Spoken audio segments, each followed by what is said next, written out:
Before we get into what the Senators could do, what happened yesterday to set the market?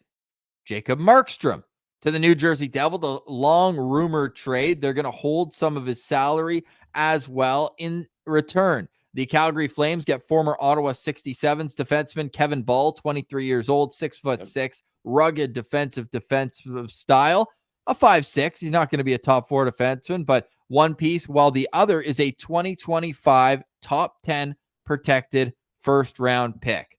How does not trading 10th overall, do you think, affect the Senators' pursuit of either Linus Ullmark or any of the other names attached to the Sens? Do you think it will have an impact? I think so a little bit, Ross, because I think that kind of sets the market a little bit. Now, obviously, Jacob Markstrom a different goalie than Linus Ullmark.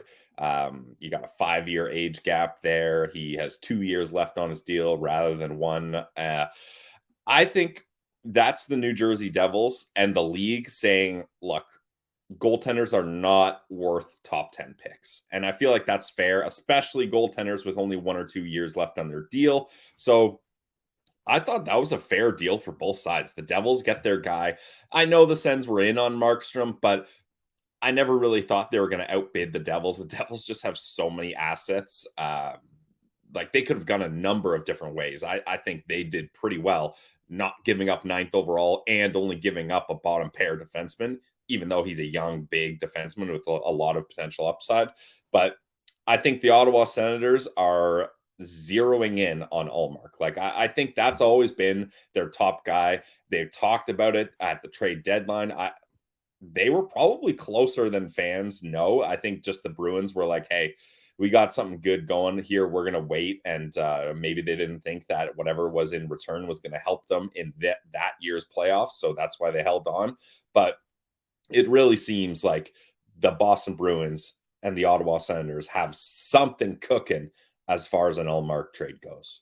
That's what I'm thinking as well. Linus Ullmark, 1 year left on his contract, $5 million. He's 30 years old. And my biggest question is, who did he reject the trade to? We thought it was LA for a long time. Yeah. But now we're hearing more recently. I wish I could give credit to whoever said this. Anyways, we don't know who he's turned down the trade to. So it could all be for naught if Ullmark doesn't want to go for the Sens. But it feels like there's too much smoke around it. He's only played in 40 games in back-to-back years. I'm sure that he sees the Ottawa Senators as a team that he could grab the reins and play 55, 60 games, which would You be think he can beat out Korpisalo for a number one job? I think he could. Yeah. Last year's Vezina winner. Now, playoff numbers aren't great, but let's get there before we worry about it, as the great Brandon Pillar once said. Ullmark, to me, is going to be the guy. Now, Yeah. other teams are obviously interested too, so you're going to have to outbid them. And that's where it's like, where did Markstrom affect it beyond that, where other teams are like, ooh, like maybe I was offering too much for Ullmark. Like, do you think there's that other side of it too, where it's not like, what do we have to do to get to what Markstrom went to? And I would say beyond, 4 years younger, more accomplished. I don't know what the proper value is, because goalie's value to me is always so strange. Darcy Kuemper could bounce back and make that trade look like gangbusters for the LA Kings, getting out from the Pierre-Luc Dubois trade. That one, the other one from yesterday, where it was a 1-for-1 trade, high salaries, underperforming guys. So a bit different. That would more be the circumstance if you're looking at Ottawa. How can they get out from Korpisalo? And some people are like, oh, damn, that trade comparison would probably be a Josh Norris type, who's signed for a lot of term and has been inconsistent, obviously different reasons. Pierre-Luc Dubois takes a shift or 10 off every once in a while Norris just hasn't been able to stay healthy. But the goalie market is moving, and now two teams that were heavily chasing netminders, LA and New Jersey, are out of the picture for competition. Yeah, and that's good news, Ross. And I do think other teams are realizing that the Sens are serious about Ullmark, and maybe that's having them back off. Although I feel like almost any team could outbid the Sens if they wanted. Most teams have more assets and things like that. But Ross, I'll say this too. Look at the Chris Tanev situation. We know he rejected a trade to the Sens at the trade deadline, but that doesn't necessarily mean he like Ottawa's off his list. He made it clear that he was looking to go to a contender at the deadline and make a push for a cup. Smart move. Try to up your value, and obviously everybody wants to win. So maybe if it was Ullmark rejecting a trade to the Sens, it was him being like, I don't want to go there right now. I'm on a Boston Bruins team that is going to the playoffs. If I'm moving anywhere, it better be somewhere that also has playoff and Stanley Cup contending aspirations. So money talks. If the Ottawa Senators say, hey, look, we know maybe you don't have full faith in where this team is now, but we believe you're the piece that could solidify this. If we get good goaltending, we believe we have a core that can go far. And I feel like that's fair. Goaltending was the worst in the league last year. If you can improve on that with a Vezina winning goalie, that can make a big difference. And then they say, if you're still not convinced, here's a little more money on an extension. So I do believe it's possible.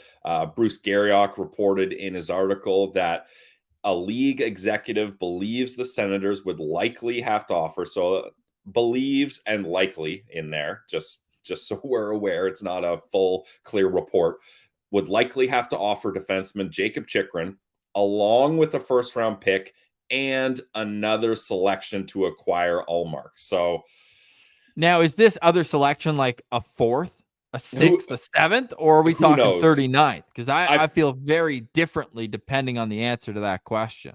Big time, big time. I feel like, Ross, the other selection would be to offload Forsberg. That would be the sweetener to have the Bruins take on Forsberg's contract as well. And I believe that would come with an extension. I mean, God, I hope so. You can't, the Senators cannot get in a situation where they push all their chips in for 1 year of one star player. Can't do it.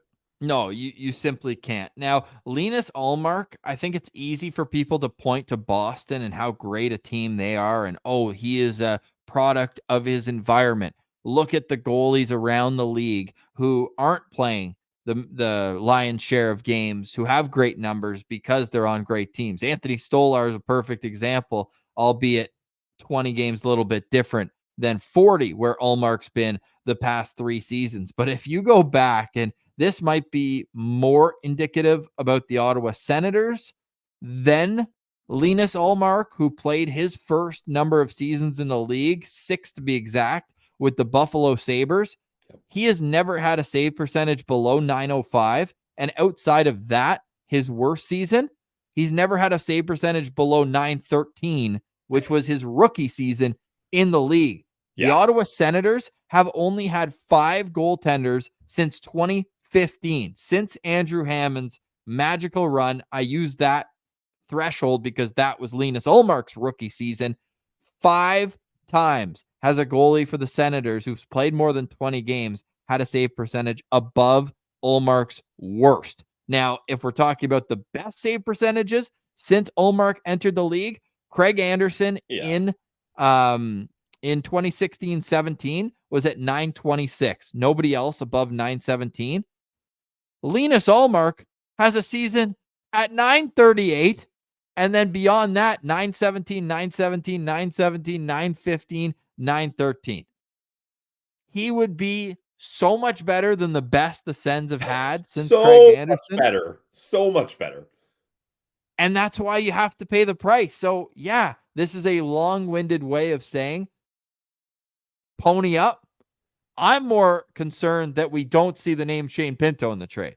That's where I have a problem. That's where I draw the line. However, if the only players coming off of your roster are Chychrun and Forsberg, you can massage some picks into what I would be willing to give up, so long as it's not one of those exciting young players the Senators need, as well as a goalie, to have success next season. Well, and then, Ross, okay, let's fast forward through this and assume that is a trade that gets done. Now, how are you going to get out from Korpisalo's contract? Because especially if Ullmark comes with an extension, you cannot be paying Ullmark and Korpisalo over $10 million, especially when Korpisalo is going to be a 1B goalie at best. I would even say more of a backup goalie. Okay, how about this? Instead of Forsberg in the trade with Ullmark, it's Korpisalo. You keep Bruins $1 million. No, Korpi at $3 million. No, they don't want that. They've got, He's their backup. You'd have a backup for $3 million.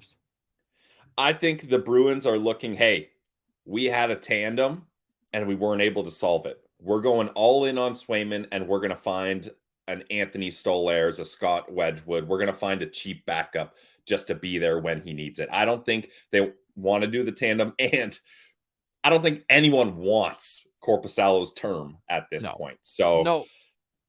I don't think it happens. I think you'd have to offload Korpisalo in a deal later on. Hopefully he rises his stock and then you can move him easier.